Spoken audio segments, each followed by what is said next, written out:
Hey everyone, and welcome back to the channel. And if you're new to the channel, please like, comment and subscribe. That will really help the channel. Thanks.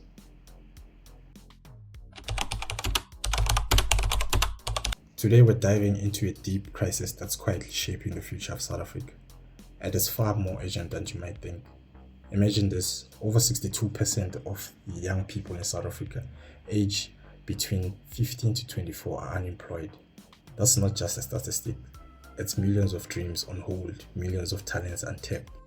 It's not even about me anymore, because every day when I think of this unemployment thing, when I'm alone, I just think of what's going to happen to those people who are doing first years. What's going to happen to all those graduates who will be graduating now, 700 of them.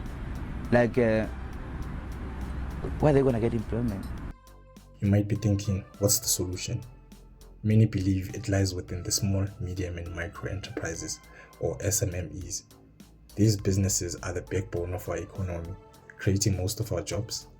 But here's the paradox. If SMMEs are the answer, why is youth unemployment so high? Truth is, our SMEs are struggling to get one thing they need the most: funding. And this struggle is directly fueling our youth unemployment crisis. Let's unpack it.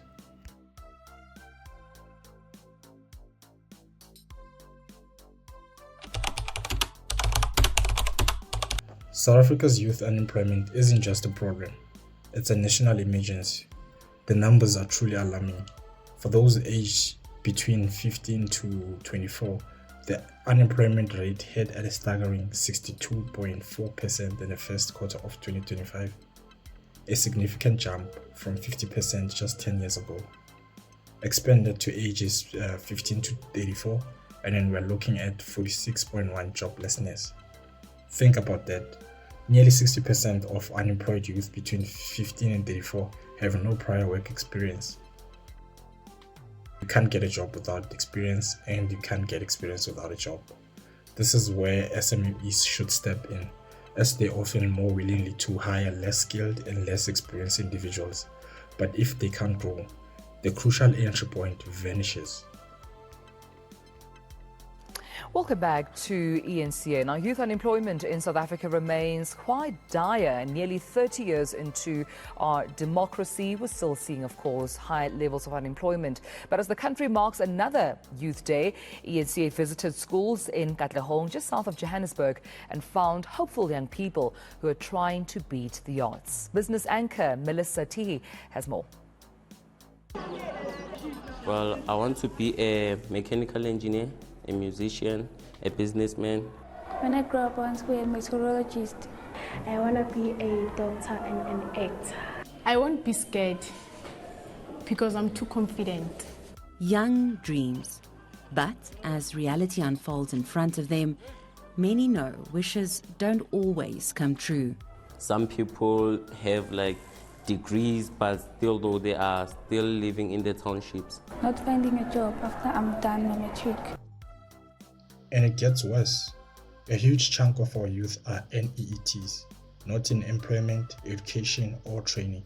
In the first quarter of 2025, 45% of youth aged 15 to 34 fell into this category. This isn't just about lost productivity. It's about a generation facing profound discouragement. Almost 1.9 million young people have simply given up looking for work. This crisis impacts mental health, increases resilience on social grounds, and threatens the very social fabric of our nation. So why are these vital job creators, our SMMEs, stuck in a funding limbo? They employ between 50% and 60% of our workforce and contribute up to 40% of our GDP.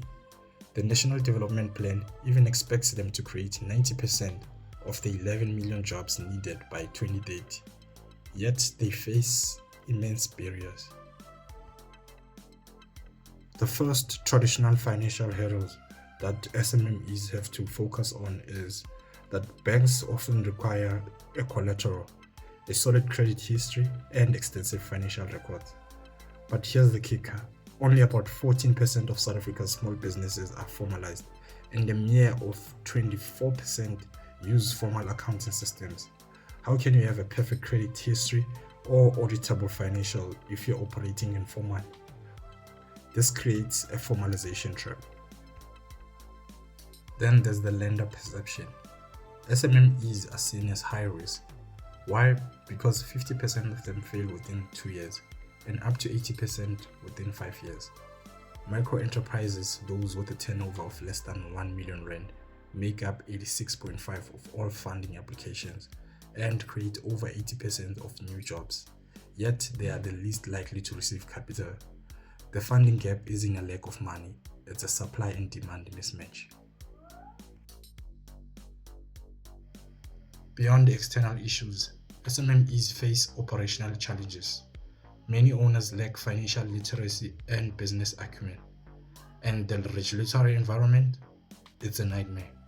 Over 100 different regulations, complex tax compliance, and slow government payments can cripple a small business. Finally, infrastructure deficits. Unreliable electricity thanks to load shedding and inconsistent, expensive internet connectivity, especially in the rural and township areas, severely hamper operation and limit access to digital financial services.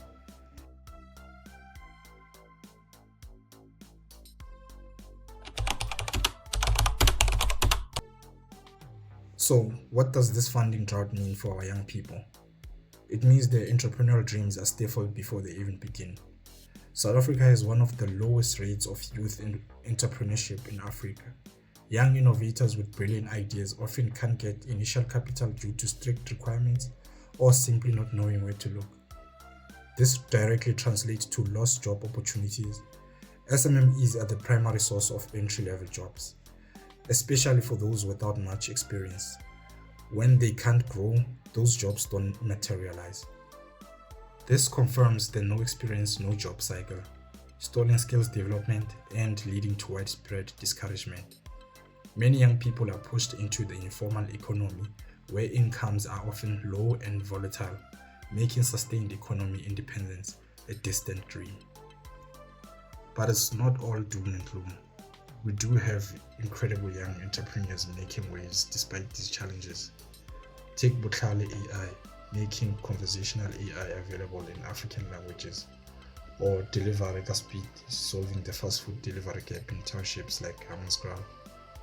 There's also Funda Africa, which is connecting young African talent to global job opportunities. These are just a few examples of the immense potential waiting to be unleashed.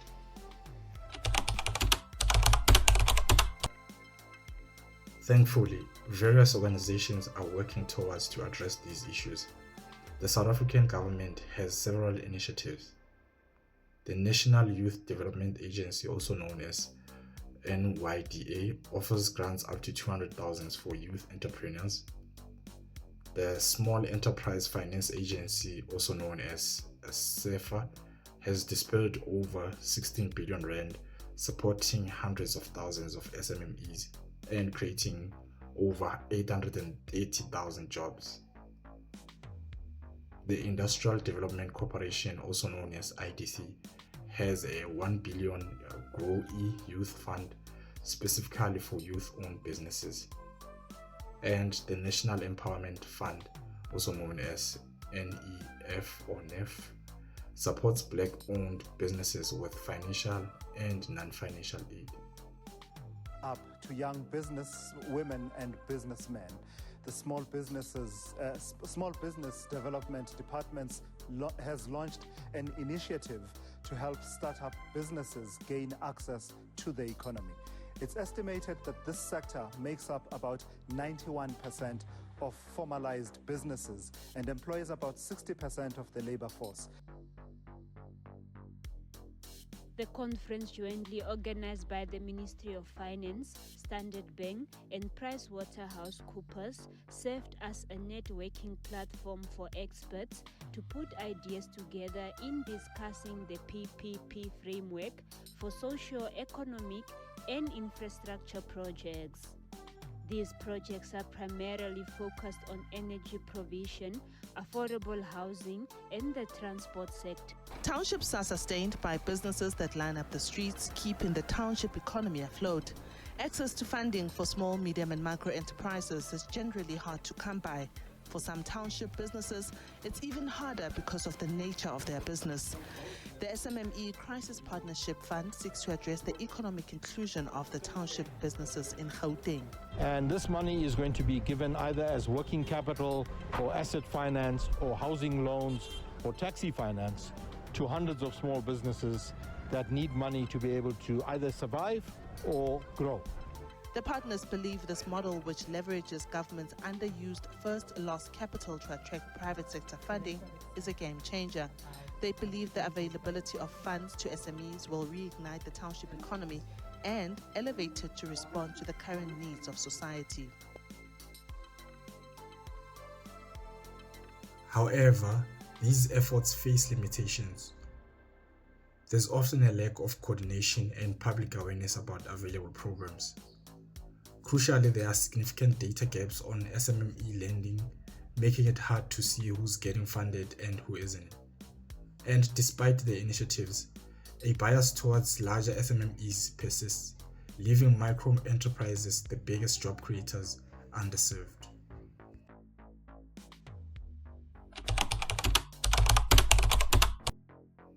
So, what needs to happen to truly unlock the potential of SMMEs and empower our youth?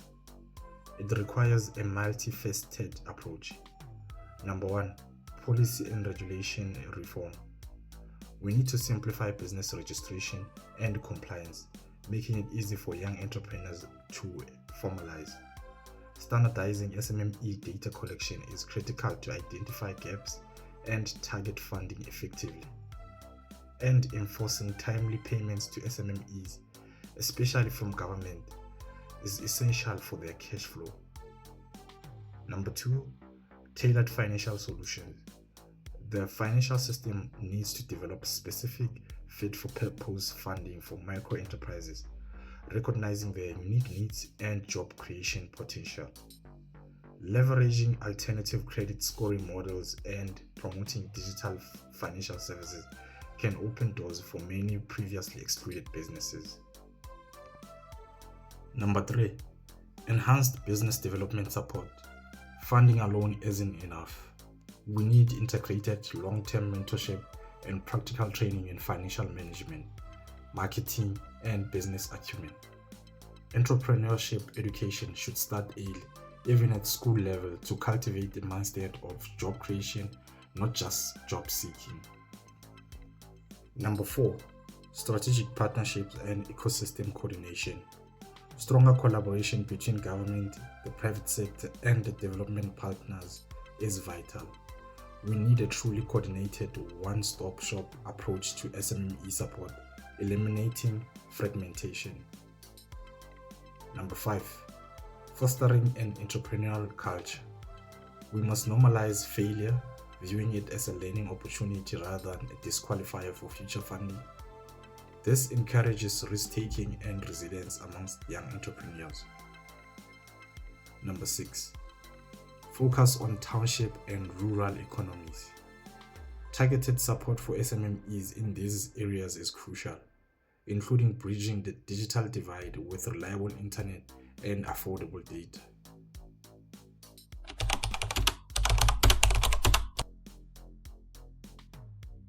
The future of South Africa's youth is directly tied to the success of its SMMEs. By addressing the funding challenges with intentionality, collaboration, and innovative solutions, we can transform this crisis into an opportunity for inclusive growth. We can empower our young people to become not just job seekers, but the job creators and innovators of tomorrow. It's an investment in their potential and an investment in the prosperity of our entire nation. And just like that, this is the end of the video.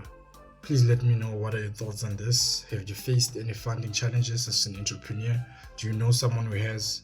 If you found this video insightful, please hit that like button and subscribe for more, man. I'll keep on popping out more critical videos like this in the future.